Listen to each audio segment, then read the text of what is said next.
Donc la direction des affaires juridiques de Bercy a publié le guide pratique de l'achat public innovant, qui vient mettre à jour l'ancien guide qui date de plus de 3 ans. Le but est de donner les outils aux acheteurs publics pour acheter de l'innovation, avec tous les outils promus par le Code de la commande publique qui a été publié en avril 2019. La définition de l'achat public innovant, c'est des biens et des services qui répondent à des besoins nouveaux ou qui répondent différemment à des besoins déjà existants. Alors la définition est assez théorique, elle est issue du manuel d'Oslo de l'OCDE, elle-même reprise par les directives marché public au niveau de l'Union européenne, elle-même reprise dans le Code de la commande publique.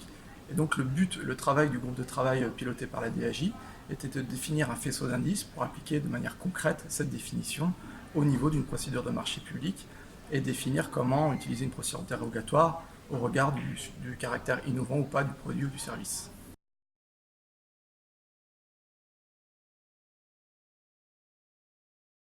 Alors le décret de décembre 2018 doit permettre aux acheteurs publics d'acheter de l'innovation plus facilement, à hauteur de 100 000 €, sans publicité ni mise en concurrence, dans la mesure où le caractère innovant est justifié par l'acheteur public. Et c'est là que le guide publié par la direction des affaires juridiques doit apporter des éléments concrets aux acheteurs publics pour emmener des arguments, des justifications, pour justifier cette procédure dérogatoire aux procédures de droit commun de la commande publique, à savoir en l'occurrence une procédure négociée sans publicité ni mise en concurrence.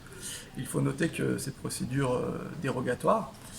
peut être utilisée tant avec des startups, des PME, des ETI ou des grandes entreprises.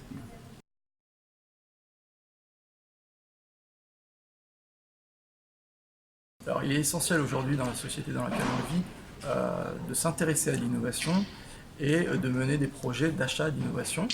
Alors ça peut être d'une part pour répondre à des besoins différemment à des besoins des citoyens